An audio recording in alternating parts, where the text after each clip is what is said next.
27 रजब की बिदअत शब मेराज के नाम से। ये जब 27 रजब की तारीख़ आती है तो हमारे बाज़ भाई यहाँ भी बिदात व खुराफात के ढेर लगाते हैं। वो ये कहते हैं कि ये रजब की जो 27वीं की तारीख़ है ये अल्लाह के रसूल सल्लल्लाहु अलैहि वसल्लम को मेराज हुई थी, इसलिए वो लाइटों और कुमकुमों से अपने घरों को, मसाजिद को सजाते हैं, रात में महफिलें मुनक़िद करते हैं, खुसूसी तौर पर इबादत करते हैं और ढेर सारे ऐसे शरई एतबार से नाजायज़ और गलत काम को अंजाम दिया करते हैं उस रात में। सबसे पहली बात यहाँ याद रखें कि अहले सीरत निगारों ने काफ़ी इख्तिलाफ़ किया है कि नबी सल्लल्लाहु अलैहि वसल्लम को जो मेराज कराई गई थी वो कौन सा महीना था।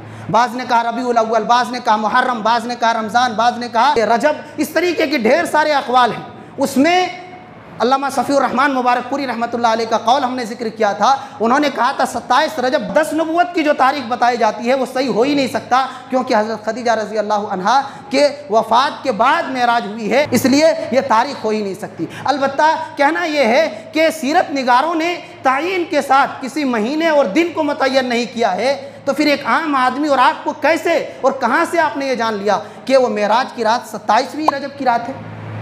जब सीरत निगारों जो उस फील्ड के माहिरीन हैं उनको जब सही तौर से पता नहीं है, वो इख्तलाफ कर रहे हैं एक दूसरे से, फिर आपने कहाँ से ये ले आया है। दूसरी चीज़, अगर ये मान भी लें आपके एतबार से कि 27 रजब की तारीख़ मेराज की रात है, तो शरीयत ने तो कोई अमल बताया नहीं है इस रात में कि ख़ास तौर पर महफिल है जमाना।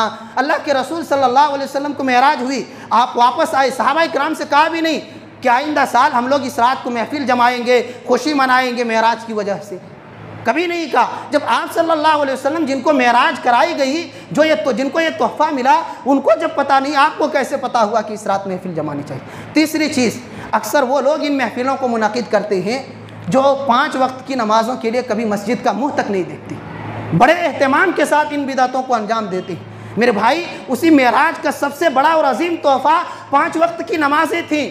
आपने उन नमाज़ों का एहतमाम तो कभी नहीं किया, वहाँ तो आपको खुशी नहीं हुई, कभी मस्जिद का रुख नहीं करते। फिर उसी दीन के नाम पर यह बिदअत को ईजाद करने के लिए आपको कहाँ से इतना जज्बा और इतना शौक़ दीन के नाम पर पैदा होता है।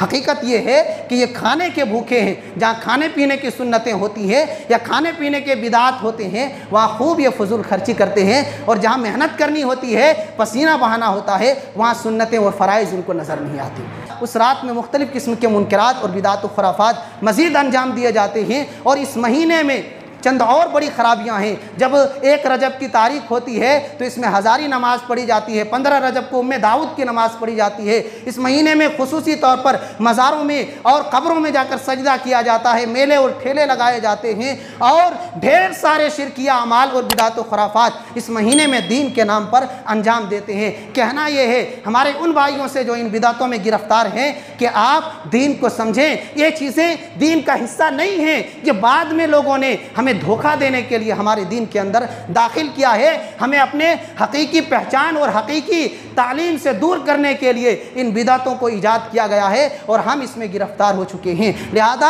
आप इनसे तौबा करें और शरीयत के जो साफ शफाफ तालीमात है उन पर अमल पैरा होने की कोशिश करें। और हमारे उन भाइयों से गुजारिश है जो इसमें गिरफ्तार नहीं हैं, उनसे कहना है कि आप ये नहीं समझें कि हमारे रिश्तेदार हैं, वो करते हैं, हम नहीं करते हैं, इसलिए दावत पर बुलाए हैं, चलो खा करके आते हैं। हरगिज़ नहीं। अगर वो बिदअत करने की वजह से गुनाहगार हैं तो इस बिदअत में शामिल होकर के उनकी हौसला अफजाई करने की वजह से आप उतने गुनाहगार होंगे, इसलिए कि आपने उनकी बिदअत में साथ दिया है, उनकी बिदअत में खुश होकर उनके साथ वहाँ खाने के लिए गए हैं। इसलिए आप बाइकाट कीजिए इन खानों का, इन महफिलों का, और उनको समझाइए कि ये हमारे दीन का हिस्सा नहीं है।